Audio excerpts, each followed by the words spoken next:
kenapa cowok lebih gampang move on. Jadi ceritanya begini nih, kadang tuh ya kita sebagai cowok itu tuh suka dikatain atau diomongin, gampang banget sih move on dari si A, cepet banget move onnya, tipsnya apa dong? Tapi itu tuh nggak semua cowok punya perasaan move on yang cepet gitu. Kadang-kadang tuh ya tampaknya aja move onnya cepet, tapi nyeselnya tuh belakangan, kalau udah kesepian, nggak ada yang WA, nggak ada yang telepon. Ini udah sering diomongin banyak orang, cowok itu bakal lebih sering menggunakan logikanya daripada perasaannya. Beda sama cewek, cewek itu lebih suka menggunakan perasaan daripada logikanya. Kadang ya, cowok tuh kelihatannya tegar, kuat, gak gampang patah hati. Tapi belum tentu sama dengan apa yang dirasakan di dalam hatinya. Ya pasti cowok tuh juga punya rasa sedih, punya rasa sakit hati. Tapi tuh cowok kadang terkesan lebih gengsi untuk menunjukkan kesedihannya. Dan akhirnya yang terjadi adalah ya cowok cuma bisa memendam rasa aja.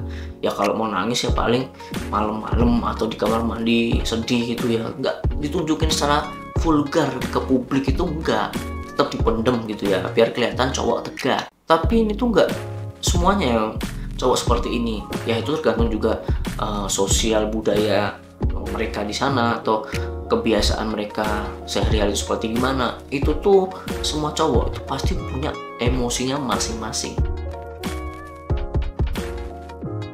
Nih ya, kalau udah ngomongin move on atau putus dari pacar, beberapa cowok termasuk aku juga itu tuh mesti langsung mencari aktivitas fisik kayak olahraga atau main game atau main musik, kegiatan-kegiatan lain yang tentunya positif ya, untuk mengatasi perasaan sakit hati atau kecewa atau galau setelah putus cinta. Ini tuh yang kadang orang anggapnya tuh, wih, habis putus cepat amat tuh sehari udah move on. Padahal tuh enggak, kita tuh ingin mengalihkan perasaan, mengalihkan pikiran kita kepada pasangan kita yang dulu. Karena laki-laki sama perempuan itu ketika putus itu tuh punya cara berpikir atau cara mengatasinya tuh yang berbeda-beda. Kalau cowok itu lebih cari kesibukan, cari tugas-tugas, cari aktivitas fisik. Nah sedangkan kalau cewek itu biasanya sedihnya tuh lebih lama. Kadang ada yang dilampiasin dengan nonton drakor, ada yang dilampiasin dengan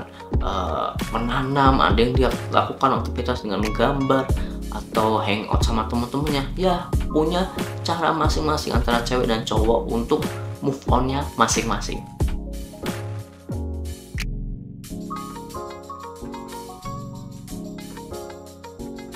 Nggak ada waktu yang pasti kapan ketika seseorang itu bisa dibilang udah move on.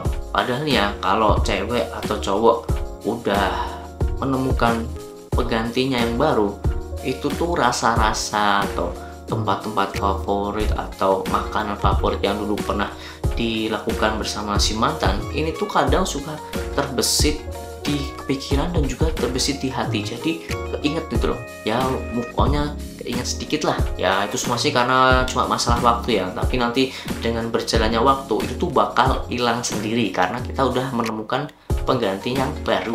Meskipun ya jangka waktu orang untuk sembuh atau orang untuk move on itu beda-beda, kadang tuh kita perlu rehat sejenak, perlu meluangkan waktu, perlu memperbaiki diri lagi agar kita mendapatkan jodoh yang terbaik.